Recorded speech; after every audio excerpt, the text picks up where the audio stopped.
I don't know about you, but I would not spend $4.4 million to drive around in this. It's gaudy, it's opulent, and it's ugly.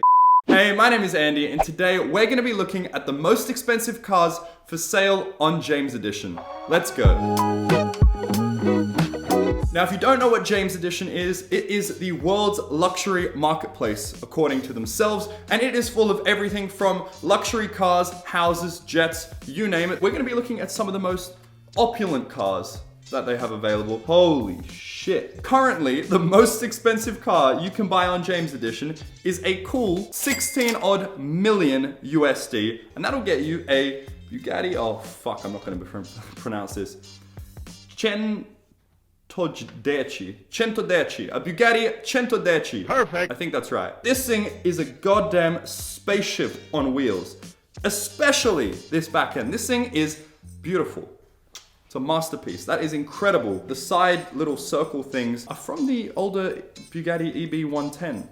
That's very cool. For a cool 16.7 mil, this car could be yours. You've also got a Bugatti Divo for a simple 9.5 million. LaFerraris, a Gulfstream. I don't know if a Gulfstream is technically a car, but wouldn't you want one of those anyway? Pagani Huayra, AMG Project One. I've been dying for this car to be released because these things are mental. So it's cool to see that they're finally for sale, but I wonder when they're actually gonna come out because the project has been delayed quite a few times already, but my God, are they beautiful. I mean, ultimately fitting a Formula One engine inside of a road car is not exactly an easy job. So when this comes out, that's gonna be awesome, and car reviewers are gonna have a field day. It's only $4.8 million, so what a bargain it is. We've also got ourselves Bugatti Chiron, Vulcans. Oh my God, Aston Martin Vulcans should need no introduction.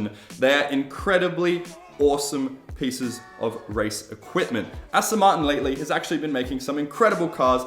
The Vulcan, but more specifically the Victor. The Aston Martin Victor has to be one of my favorite cars at the moment, and I actually did a video on the Aston Martin Victor, which you can click up here. More LaFerraris, more Chirons. I mean, look, in my mind, if you're gonna spend this much money on a car, why go for a LaFerrari? Go for something a little bit unique.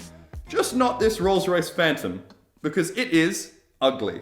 I don't know about you, but I would not spend $4.4 million to drive around in this. It's gaudy, it's opulent, and it's ugly. It's just how it is. This car, truthfully, has been for sale for over 12 months. I probably saw this a year ago, and no one's bought it, and that doesn't surprise me. I think Rolls Royces are great, don't get me wrong. I just think that this is ugly. But if you disagree and you think this is a pretty car, let me know in the comments below. Why would you drive this?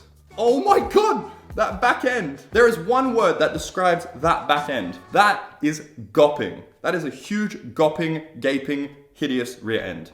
Moving on. Ooh, McLaren P1 GTRs. Very, very underrated cars in my opinion.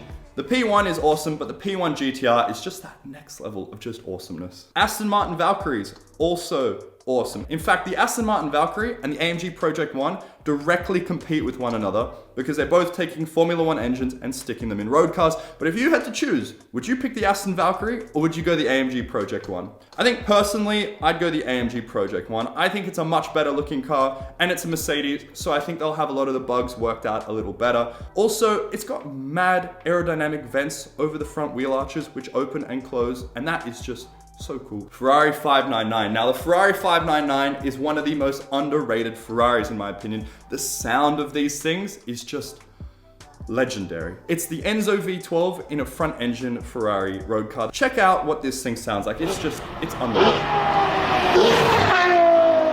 Fucking unbelievable. Oh my God. A 1983 Ferrari Formula One car. Now that is freaking awesome. To be honest, 2.6 million to have a piece of Ferrari history, it's a bargain. That is actually a great deal. Look at this thing. I would purchase this, not to drive, but as just an art piece. 1983, the technology for aerodynamics was all over the place. I'm pretty sure they still had ground effects at the time, and this is what they were making.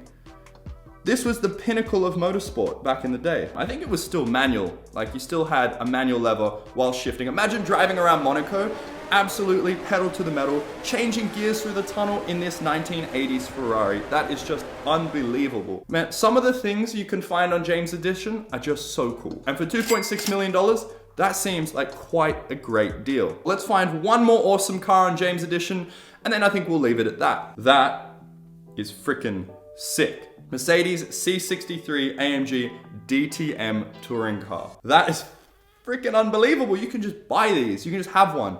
Imagine what these things sound like. I bet you they sound unreal. The size of those carbon brakes, unbelievable. As a car guy, if you had a little bit of money to spare, James Edition is a dangerous place to be. God, that's awesome. This has been the most expensive cars on James Edition. Which one of them was your favorite? Let me know in the comments below. And if you enjoyed today's video, be sure to smash that like button, subscribe for more content just like this, and I'll see you guys in the next video.